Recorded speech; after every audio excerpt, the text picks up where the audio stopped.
kaleessas dubbadhee jira waan na mudate hundi keessanuu dhageessaniifuu dhimma keenutti kennadhu naan jettan naaf fakkaata. So saniifuu waan silaa dubbatamu qabu hunda isaallee dubbadhee jira waan paablikii irrallee jiru maal akkan barbaadu marti keessanni beeytan waan ta'eefu waan irra deebi'ee dubbatadhu hin qabu waan kama kaleessan haa gaafadha.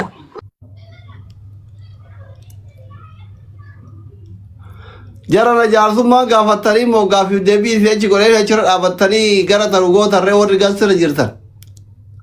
Gaafiif deebii ati godhi seesan irra murtoofna.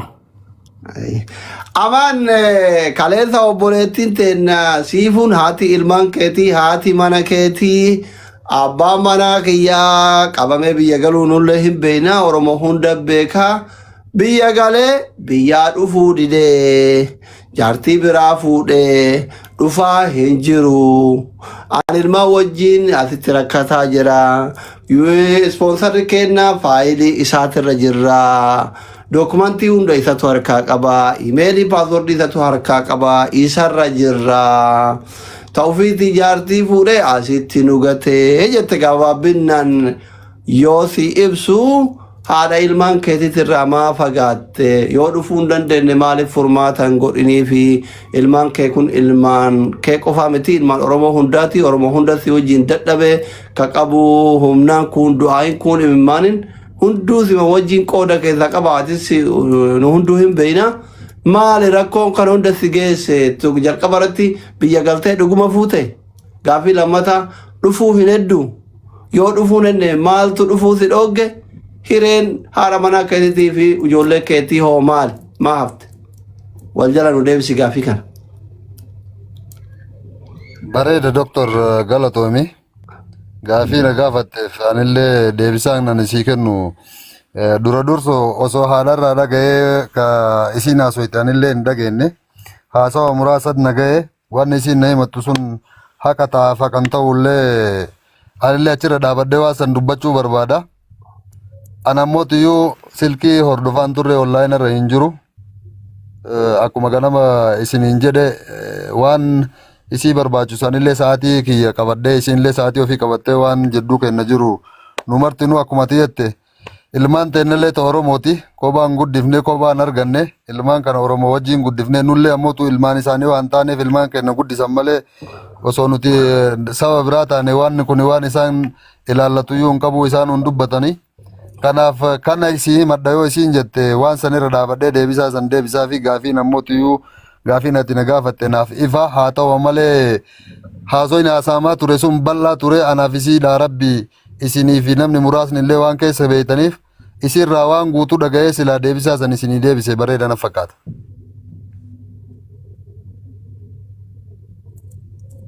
Siifu waan hunda gurra kiyyarratti naa himattu akkasitti deebisaa jedhaa jira Amaan.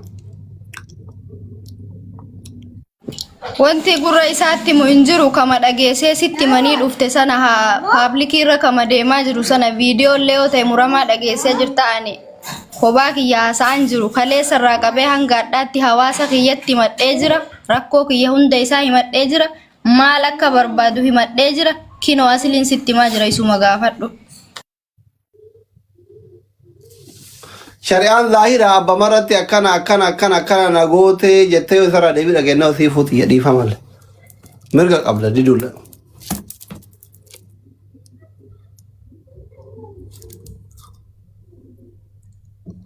Siifu.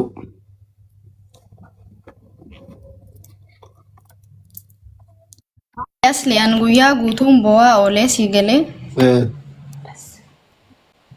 Kaleerraa qabeen himataa jira namni kun bar miidhaa kiyya itti himtanii dhimma akkanaa nurka jira dhimma akkanaa xumuruu barbaanna jettanii itti himtanii dhufe malee useetuma akkasiin hin dhufne bar sigale ani daqiiqaadhaan wanti nan dhimma kiyya haasa'ee bo'uuf hin jiru hin beeka innillee ani itti himuu hin barbaachisu bar maal akka barbaadu bar hundi keessanuu ni beeytanii bar so ammoo yoo haasa'e jettan rakkoon qabu ni naafama. Amaani dhimmi isiin kalee kaasaa ooltee tokkoffaa ati biyya galuudha. Osoon dhufin achitti hafuudha. Akka dhufuu fedhan qabne dubbatte namni gidee aare dubartiidha aariidhaan ana ilmaaniti ilmaan kophaa ofii wajjin cinqamaa jirti booyaa dubbata tokkoffa karama gabaabaa maaltu biyya kanatti deebuu si dhooge lama yoo ati deebine hoo ijoolleen kun akkam tayu faayilii keetirra jiranii waa'ee ijoollee keetii kun maaf yaachisuu dhabe maaf furmaatan kaa'iniif. Ila asli nagaafachuun kan keessirriidha.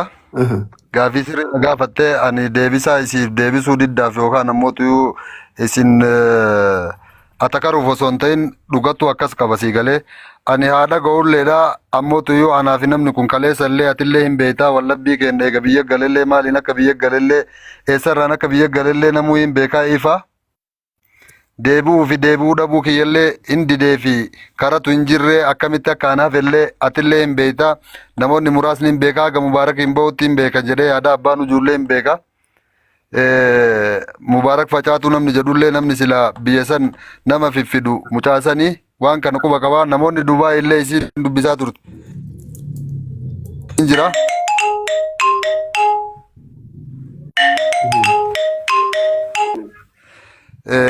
Kanaaf namni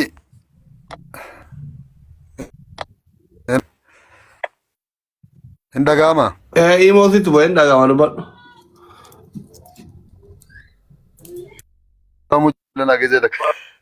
Kanaaf ani akkuma isin beektan abbaa ilmaan kanaati abbaa warraa siifuuti kaleessa gammachuullee gaddallee jaalalallee jibbaallee waliin dabarsaa turre.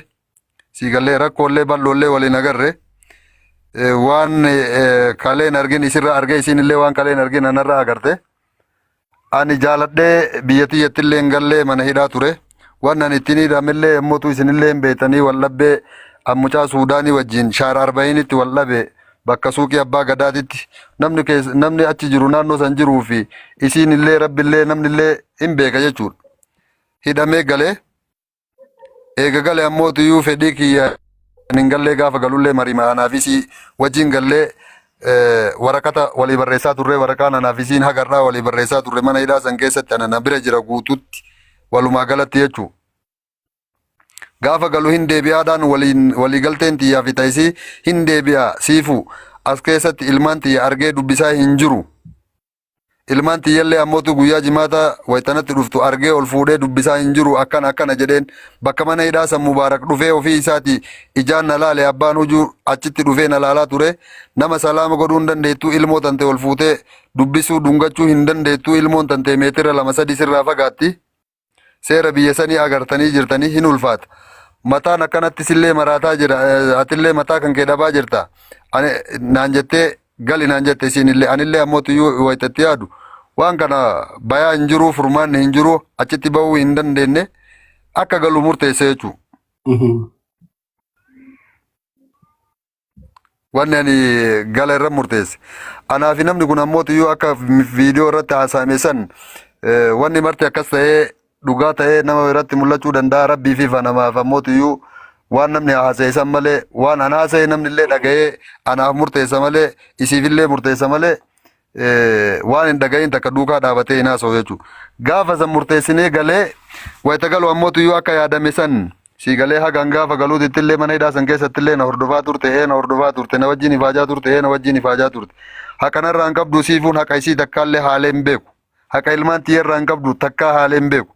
Wallabbiin anaa fi namni kun qabnu mootu namni kun haadha mana kiyyaati haadha warra kiyyaati haadha ilmaan tiyyaati si galee osoo ani biyya sanii hin galin osoo an biyya sanitti hin hidhamin osoo anaa fi isii waliin hin jirre wajjaan baane wanni kun narra ga'e akka isiin fudhattee ilmaan isiillee bakka biraa jiraataa turte isinillee hin beektan hawaasni muraasni illee hin beek ilmaan tiyyayyuu na agarsiisi jedheeni nama kana waggaa dheeraa yeroo dheeraa jechuu kadhataa ture baatii 3 guutuu ilmaan tiyya na agarsiisuu diddee gaafaan fudhadhee ilmaan tiyya akkana jedhu asliin mana taa'ee akkamitti akka ilmaan tun wal arguu qabdullee jedhee gaafa dubbattellee qabda wallabbiin kenna waan har'aatii miti waan bubbule jechuu akka haasamu sana anaa fi isiin jaalalaa wajjaan baanee yookaan ammootu isii gatee ani biraa hin gallee gidditti irraa na fuusee na galchee eega galee ammootu iyyuu Siigalee wallabbii illee qabaannee mana hidhaa keessatti illee na biraa hin hafne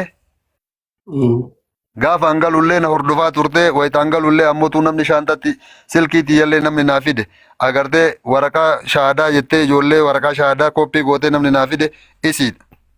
Nama kanaa jechuu hin deebi'aa waan takka sirreeffadhee akkana waliin jennee walii galtee kennan gabbuune gaafa gabbuu illee hagaan maatii kiyya bira ga'utti akkuma reefu jechaa turte san haadhatii yaa godhuu abbaa kiyya yaa godhuu kunniin ani mana hidhaa irraa bahe anillee godhuuf hin dandeenye isiin ammootuyyuu waan itti fakkaatte gootee jirti haa galatoomtu garuu haati nama ulfaattuudha akkuma isiin haadha taate namni marti isii rifatu kanatti haadha namaa arraba dhiiftamoo isinirraa cufa. Maa shayxaana taatan isin bultii namaa jidduutti arraba dhiiftamoo isinirraa cufa deemtanii dalagattan.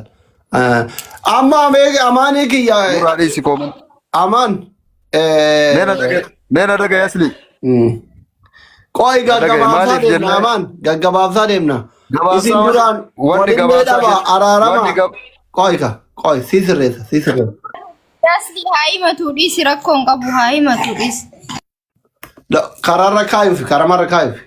Jaarsaaf jaartii waluma loltii waluma dhabdii wal loltan illee wal dhabdan illee wal loltan illee wal dhabdan illee hidhamte illee gaafa hidhamte illee namni hundi kasirraa cite mucee uummatana achitti si gaafataa ture galte maaltu dhufuu si dhoogge yoo atin dhufne hoo hireen ijoollee teetiitiif haadha manaa keetii maali jetteef maali? Ila doktor maal si fakkaate ani wanni ani itti dhufuu dhabe tokkoffaa paaspoortii baafadhee akkaan dhufu namni na kakaasaa turellee anumaa fi siidaa isin na gargaaraa ture achi dura dalagadhee asii waan qabu isiin gaafa hangalullee $200 namni natti kenne isiidha eegarillee ammootu akkaan baafadhullee namni godhillee isii baafadhee paaspoortii kiyya itti ergee yeroo paaspoortii kiyya ilaalan ishaaraan irra jiraan biyya san seenuu hin danda'u dhorkaan walumaa galatti jechuu biyya san seenuu hin danda'u akka karaa jalaatiin dhufu na gaafannaan karaa jalaa saniin dhufuu hin danda'u saa sanitti obboleessi kanarra xiqqaa karaa Suudi Arabiyaa deemee akka inni amriin itti geette guyyaan itti ga'e isin marti keessanuu quba qabdanii yeroo sanitti dhufuu hin dandeenye itti jalaanillee dhufuuf ammootu yoo akka yoo dhufellee biyya san keessa bahuu hin dandeenye yookaan immoo biyya sanitti yoo qabame waggaa 25 umriitti guutuu akka isaan na hidhan isiin illee beeti isin illee beetan faayidaan an ilmaan tiyya fayyadullee waan hin jirreef dhufuu hin dandeenye sababa sanii achitti hafee jechuun waa'ee dhufiitiin guyyaa san fakkaate anillee hin dinne isiin illee ammootiyyuu achi boodallee Mubaarakiyyuu Dubaay jira warroota Dubaay jiru nama hedduu dubbistee akka ani karaa Dubaay dhaqee Dubaay irraa ammootiyyuu Ijipti dhufu gochaa turte gaafachaa turte siigalee wanni sun hin taane kara Keeniyaa deemee akka ani Keeniyaatti wal agarru gaafadheen gaafannaan Keeniyaa isiin illee dhufuu akka hin barbaanne natti himte warroonni ispoonsara nu godhan illee Keeniyaa dhaytee isiin akka Keeniyaa irraa ispoonsara kan achitti nu jijjiiran hin gaafatanii isiin dhaquu hin barbaanne atillee hin beeyta atillee warra ispoonsara nu ta'e san keessa jirta siigalee biyya biraallee dhaynee akka ijoollee tana achirraa baafannu gaafachaa turanii hin barbaanne jechuu walumaa galatti isiin galu sammaraa godhuu isiin diddee jennaan gaafii biraallee hin dhiyeessee fi galiitii kottuu haa jiraannu maallaqa ispoonsaraallee deeffannee maallaqa makiinaallee deeffannee mana takkaallee taatu bitannee ilmaan teenna haa guddifannu kottu haa gallu galii haa jiraannu jedhee gaafannaan illee lakki ani hin galu ani Itoophiyaa galee dhoqqee qamashee dhoqqee dha'uu hin danda'u dhoqqee dhiituu hin barbaadu ilmaan tiyyallee daalacheessee jiraachisuu hin barbaadu naan jettee jala murtee natti himte jechuu isiin. Ati biyyatti maallaqa Oromoo waliin qabdee mana ijaartii biraa itti fuutee ka jedhanoo hagam dhuga fuutee ijaartii. Kana namni biyya jiru ilaa dura dursoo dhimmi ijaartii itti deebinaati. No addaan baafamee karaa taruufi keessa bahee maal waan uummanni fuutuu dhagaye jaartii biyyatti eegagaltee fuutee fuudhuu dhabuu kiyyaan fuudhuu fi fuudhuu dhabuu kiyyaan iyyuu isinii ibsa jedhi macarrashaa waan isin waan namni manuu ibsi bira tani biyya eegagaltee jaartii fuutee nun chikkini nu dhaga'ee coomin. Echi walumaa galatti dhimmi fuudhuu fi dhimmi fuudhuu dhabuu dhimma biraati. Dhimmi fardiinuu bakka tana tabultii namaa diidu amaan. An bakka tana irratti hin qabu. Olaalaadha. Keessi mataa ofiin qabu. Ati aga biyya galte fuute moo hin fuune? Laal asli fuutee yoo jettan fuudhee jiraan ilaalaal. ila fuutee yoo jettan an fuudhee jira amma fuudhee an eega fuudhee baatii takka hin geenne. Biyyatti. Mana qabdaa mana bitattanii mana Oromoo kan ati jechaa jirtu kanaaf ammoo deebisaan ansii deebisuu barbaadu. Sheekonni illee qeessonni illee hayyuun illee namni hedduun illee hin jira siigalee namni itti amanan illee kan nama taraa tokko siigalee bakka kana maqaan haadha tiyyaallee maqaan nama ganda kiyyaallee maqaan agartee fira kiyyaallee wanni ka'uuf hin jiru.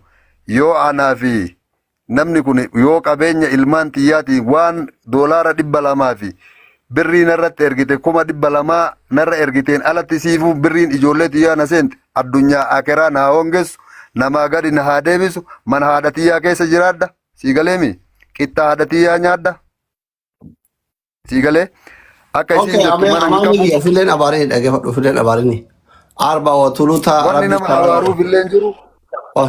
Dhugaa jirtutu tana jechuu barbaadeeti ani manni anaaf isiin qabnu yoo kaleessa ka jiraannu taate yoo anaaf isiin ka walit beennu taate anaa fi rabbii walit dhufa siigalee addunyaa irratti ibidda jahannam rabbi natti haa naqu mana waliin ijaarannillee hin qabu mana Oromoon naa ijaartellee hin qabu hardhallee hin qabu yoo qabaadde ammoo tuyyuu seeraanillee seenaanillee abbaan barbaadanii kallattii barbaadanii waan kana qulqulleessitanii na gaafachuu mirga qabdan wallabbiin anaaf isiin wallabnee bakka kana itti ga'e isinillee beeyti isinillee beeytan siigalee jireenya isii keessaa yookaan ammoo jireenya kiyya keessaa isinillee akkamitti akka baate numarti kennaa wal beena jechuudha. Homaa waan kijiba qabu hin qabu kun.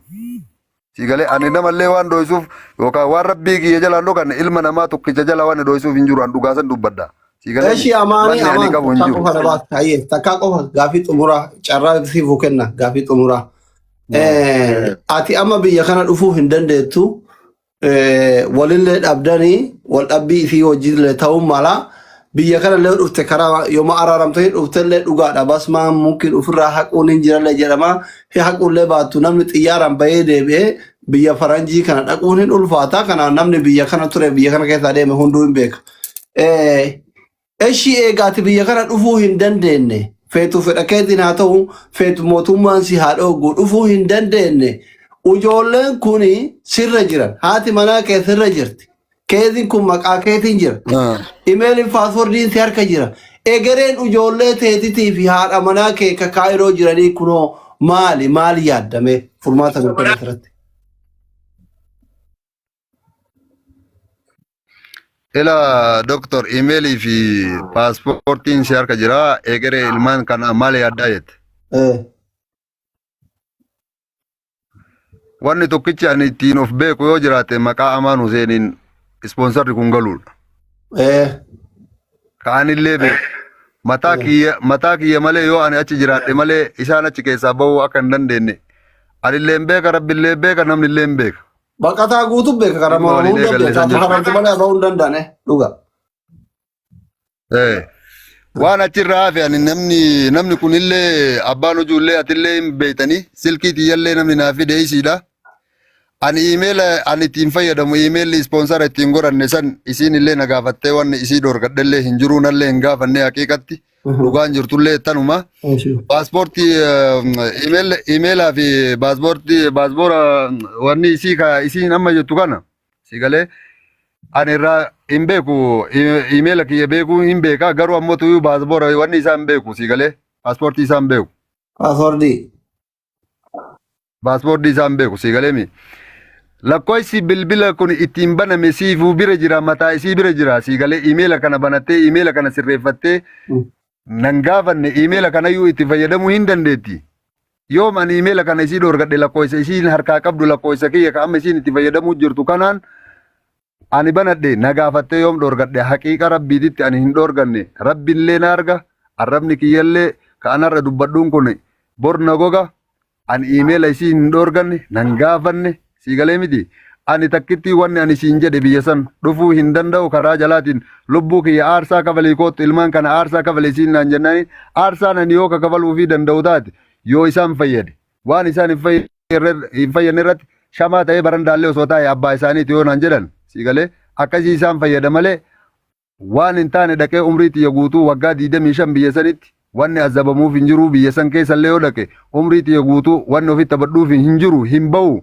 Nadhiisi dhufaa hin jiru wanni an jedheen takkittiin tan paaspoortii fi iimeelli isiinuu sirreeffachuu dandeetti sa'aatii amma harkaa qabdullee isii bira jira na bira hin jiruan irraan beekuan silkii xiyyeeyyuu osoo paaspoortii kana ka irraa beeku taate iimeelli kiyya feesbuukii kiyya tiktookiin kiyya wanni hundinuu silkii kiyya isa waliin na jalaa bade silkii feesbuuka san hin deeffadduan tiktookii kiyya hin deeffadduan saniin hin fayyadamuan. Okay. Galatoma carraan keetan xumurameera siifuu kennina ummanni illee dhageettan ka waan kalee siifuun jira ooltee illee dhageettanii waan inni amma jedhaa jiru illee dhageettanii dubbiin manguddoon ka warri jala jirtan namni 19,000 kun manguddoo tayaa shayxaana hin naqina siifuullee obboleessiteessanii innillee obboleessa keessanii kana wal galte moo addaan gara galtee san isin turaallata ka dubbii wal galti moo waliin galtuusa manguddoo keessaa filata siifuu waan inni jedhu hundaa dhageette imeeliin si harka anin beeku lakkoofsi ittiin baname si harka jira maqaa kiyyaan jira dhugaadha maqaa kiyya jala jiranii garuu mootuu dhufuu hin dadhabee hin didamee karaa miilatiiwwan aarsaa kafaluu hin barbaadu keeniyaa fi biyyoota akka ugaandaa isitu dhufuu didee jedha wanni akka ati jettu sunillee cina cinaan wanni ati kalee jedhaa ooltan cina cinaan dubbii keessatti ka ummata kana duratti dhugama irra hedduuni furmaanni maali jette siifu ati waan kana waan amma abbaan manaa keeyyan kana gara siifuutitti osoo hin tarin himannaa isin himatte keessa oy dubbiin waan sila amaaniin osoo itti gaafattu hafteetu jira. Eshi dubbii sirreeffataa deemuun bareeda. Waa'ee nama ittiin himataa turte waa'ee ispoonsaraallee mee bakka sanillee Boonsa. Boonsa ko. Laal an aarsaa ilmaan xiyyaa kafalee hin dhufuu hin jenne an doktor. Eshi. Galee aarsaa ilmaan xiyyaa kan kafalle abba eenyuuf kafalaan. Eshi maa dhufuu kafalee hin jiru. Garuu ammoo dhageeffadhu gaa. Garuu ammoo waan bu'aa irra qabu waan isaan fayyaduu danda'u irratti aarsaa isaanii kafala malee bakka isaan hin fayyannetti waan isaan hin fayyanne irratti si galee. No amma asitti. Lubbuuti Qoy. Fakkeenya amma asitti mucaan birrii biratti gachiisaan ilma biyya keetitti hiriyyaa kenna hunda. Ispoonsarii si naqamuun dhuga. Okeen gaddeebi'uun dhuga. Wanni bu'aan qabne maal ilmaan keessaa baafatu caalaa bu'aa biraa kan barbaadda amaana dhugaa dubban jechuudha. Bu'aan achi keessaan argadhu suni ilmaan xiyyachi keessaa bahutti wanni fakkaate hin jiru. Garuu ammoo iyyuu an achitti deebi'ee basman narra jira. Bayuu hin danda'a asliyatillee hin beekta dhugaa dubbanna siigalee miti namoonni achi keessa jiranillee hin beeka. Biyya namaa namni jiru kamiyyuu hin beeka siigalee miti. Ishaaran narra jira. Ishaaran narra bahe siigalee har'a achi deebi'ee ammoo iyyuu achi keessa qabame yakka biraati. Biyya tanatti hin deebitutu natti dhaamemi akkamitti isaanitti achi deebi'e. Yoo deebi'e hoo yoo hidhame hoo. Isaan fayyada ammootu yoo imeellimmaan sun iyyuu nuu sirraa'ee siigalee guyyammaan sunuu ga'ee ookeen nu deebi'eeti bararaan ga'e guyyaa bararaa san bararuu hin danda'u yoo achitti qabamee irraa hidhame ijoollee tiyyallee hin fayyan ijoolleen tiyyallee maqaa kanaan reject taatee jirti biyya Ameerikaa biyya Kanaadaa kanallee deemuu hin dandeettu lammata maqaa kiyyaan gale wanni kun maqaa kiyyaan eega dhumate isaan illee balleessaa jira malee isaan illee tolchaan jiru faayidaan biraan jiru maal godhaa dhaqa. Kanaafuu ati amma akka abbaa manaa tokkotti akka abbaa ilmaanii tokkotti furmaanni ilmaan keetii maali jettare hayyee ijoolleen kun maqaa keetiin jiranii kun faayila keessa jiran.